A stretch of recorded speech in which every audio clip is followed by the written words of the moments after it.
मेरे साथ जो शख्सियत बैठी हैं, आप स्टूडेंट राजनीति से उभरा हुआ एक चेहरा हैं, आप बबीता यादव हैं। इनके गले में नीला गमछा देख करके आप सोच रहे होंगे कि आखिरकार ये कहीं ना कहीं बहुजन समाज या बहुजन समाज की वैचारिकी से संबंध रखती है। जी हाँ, आप बिल्कुल ठीक सोच रहे हैं। पूरे भारत में 2 सीट ऐसी हैं जहां पर लोगों की नज़र है। एक सीट वो जहां से चंद्रशेखर रावण खुद चुनाव लड़ रहे हैं, और दूसरी सीट दिल्ली की उत्तर पूर्वी लोकसभा क्षेत्र, जहां चंद्रशेखर की पार्टी आज़ाद समाज पार्टी से बबीता यादव को प्रत्याशी बनाया गया। बबीता यादव के बारे में मैं बता दूं, बबीता यादव छात्र राजनीति से संबंध रखती हैं, और ये जहाँ मैं बैठा हूँ ये जगह दिल्ली की मुखर्जी नगर है। मुखर्जी नगर तमाम लोगों को मालूम है कि ये कोचिंग हब है। यहाँ पर पूरे देश के बच्चे IAS PCS बनने का सपना लेकर के आते हैं, लेकिन बबीता यादव यहाँ पर IAS PCS का सपना लेकर के आई थी। अब वो मायावती की तरह IAS PCS का सपना छोड़ करके राजनीति में कूद गई, और चंद्रशेखर रावण ने उनको अपनी पार्टी का प्रत्याशी बनाया है। बबीता, सबसे पहला सवाल यही आता है, क्या सोच करके आज़ाद समाज पार्टी चुनी? मैंने यही सोचा कि जितनी भी पार्टियां हैं वो ना तो महिलाओं को मौका दे रही है, ना यूथ को मौका दे रही है, ना SC ST और OBC माइनॉरिटी को मौका दे रही है।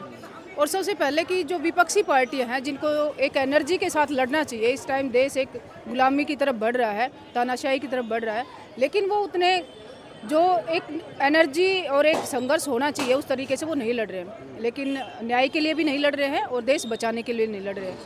और लेकिन आप देखोगे भीम आर्मी, चंद्रशेखर भाई साहब जो बड़े भाई हैं, आप उनको देखोगे कि वो देश में कहीं भी कोई मुद्दे हो उनके लिए वो हमेशा खड़े रहे हैं। और वो इस टाइम में जहाँ पर किसी भी व्यक्ति के लिए बोलना शायद खतरे से खाली नहीं है, तो ये एक हिम्मत को दिखाता है। और हिम्मत जो है, जब एक युवा होते हैं ना, तो ऐसा कुछ करने का हर किसी युवा के अंदर एक जज्बा होता है। उसी एनर्जी और आत्मविश्वास को मैंने देखकर इस पार्टी को मैंने ज्वाइन किया। चंद्रशेखर का जो मुखर होकर के बोलना है, SC ST OBC समाज के लिए लड़ना, महिलाओं के सम्मान के लिए लड़ना, वो कहीं ना कहीं आपको उसने मेरे को प्रेरित किया उस चीज़ ने। हाँ, उसी के अब छात्र राजनीति से जुड़ी रही हैं, बहुत सारे छात्रों के मुद्दे होते हैं, फीस को लेकर के, सिलेबस को लेकर के, उनको नौकरी नहीं है, पेपर लीक है।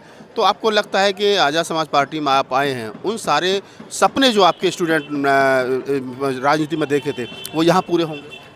देखो, मैं भी UPSC की तैयारी करने के लिए आई थी। मैं UGC नेट भी क्वालिफाइड हूँ, दिल्ली यूनिवर्सिटी से लो पास आउट हूँ। लेकिन जब मैं भी तैयारी करने आई तो 2012 में उस टाइम CSET लागू हुआ। CSET ने जब इस क्षेत्र से 2012 से पहले लगभग 50% सिलेक्शन यहाँ से होते थे, हिंदी मीडियम बेल्ट से, जो ग्रामीण क्षेत्र से आती थी। लेकिन 2012 में जैसे ये सिलेबस चेंज होता है, उसके बाद यहाँ से एकदम से सिलेक्शन का रेट इतना डाउन हो जाता है कि शायद ही 2-4 सालों में कोई एक सिलेक्शन यहाँ से देखने को मिले। मतलब उससे यहाँ का जो युवा है वो इतना सफ़र हुआ है कि आप इस क्षेत्र के अगर अध्ययन करोगे, लोगों के पास जाओगे, इंटरव्यू लोगे, तो पता चलेगा कुछ लोग तो मानसिक रूप से मतलब परेशान हो गए हैं।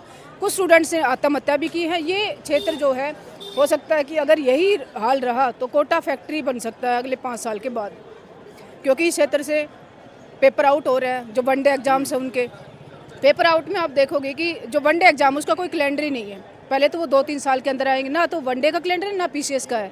PCS के भी आप हरियाणा PCS देखोगे तो 4 साल हो जाएंगे आए हुए। UGC ने असिस्टेंट प्रोफेसर की नौकरी 5 साल हो जाएंगे आए हुए।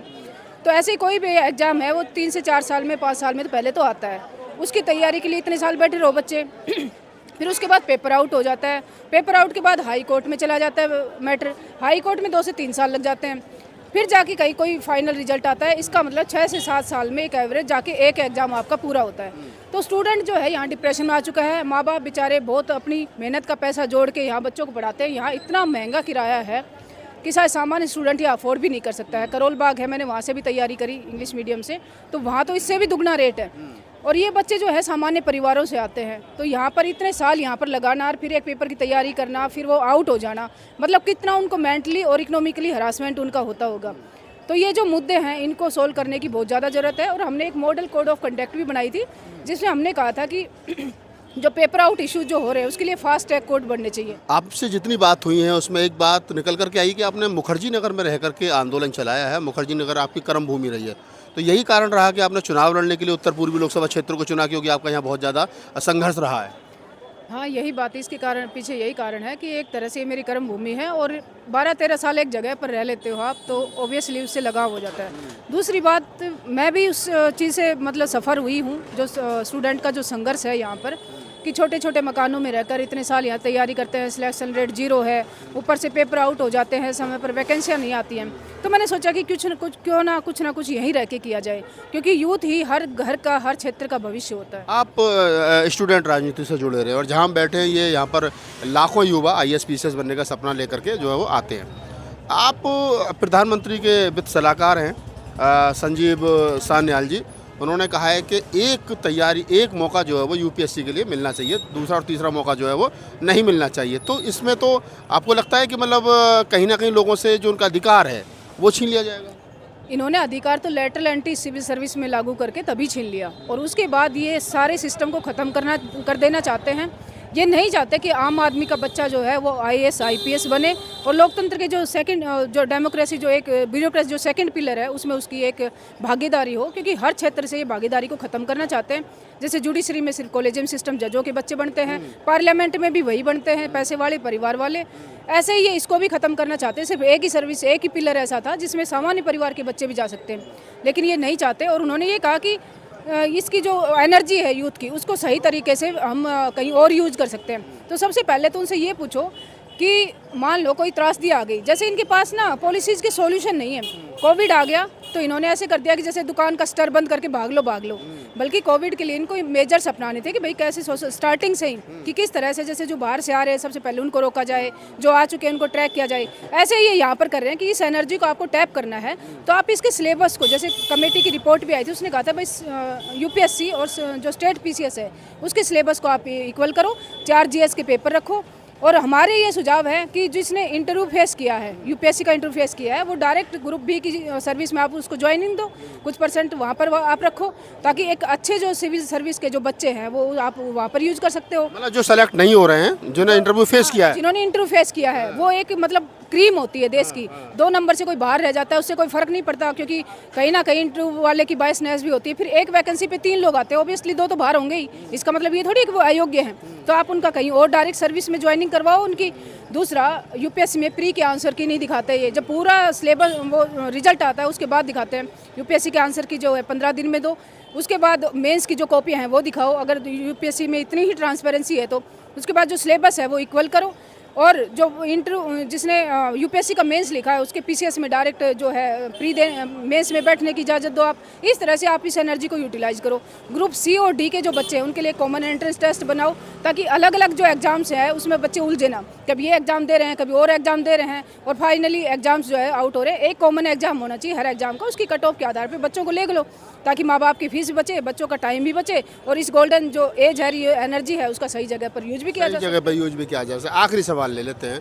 अब आप चुनाव में हैं, पार्टी ने आपको प्रत्याशी बना दिया, क्या मुद्दे होंगे? हालांकि मुद्दे तो सारे इंटरव्यू में आ ही गए, लेकिन आप डोर टू डोर कैंपेनिंग करेंगी, तो क्या कह करके लोगों से वोट मांगेंगे? डोर टू डोर कैंपेनिंग में हम यही कह के लोगों से वोट मांगेंगे। सबसे पहले तो रोजगार का मुद्दा है, क्योंकि हर घर का जो भविष्य है वो उसके बच्चे पर डिपेंड है, बच्चे का नौकरी से एक संबंध है। और छोटे मोटे रोजगार जो है कोविड के कारण, डिमोनेटाइजेशन के कारण, और गवर्नमेंट की जो अलग अलग पॉलिसी तानाशाही वाली उसके कारण बंद हो गए हैं। तो एक रोजगार जो है उनका जो मुद्दा रहेगा।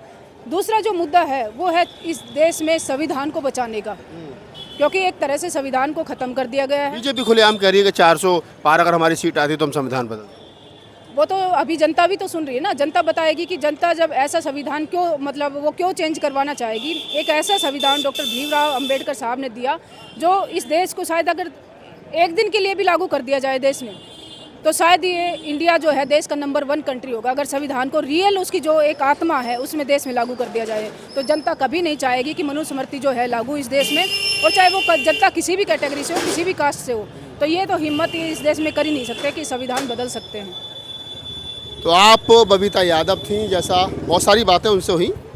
मैं इनके इस पूरी बातचीत के अंत में यही कहना चाहूँगा कि बबीता यादव जैसे लोगों को राजनीति में आना चाहिए। वर्तमान जो मुल्क के हालात हैं, उन हालातों में संविधान को बदलने की बात की जा रही है, उन हालातों में लोकतंत्र को ख़त्म करने की बात की जा रही है। लोग डरे और सहमे दबी जवान में ये कह रहे हैं कि शायद 24 के बाद चुनाव ना हो। तो क्या आप लोग ये चाहते हैं कि लोकतंत्र बचे, संविधान बचे, जमहूरियत बचे और चुनाव की जो प्रक्रिया है वो बचे? तो ऐसे में आप बबीता जैसे साथियों को, युवाओं को जिम्मेदारी दीजिए, इनको वोट दीजिए, इनको जिता करके पार्लियामेंट में भेजिए।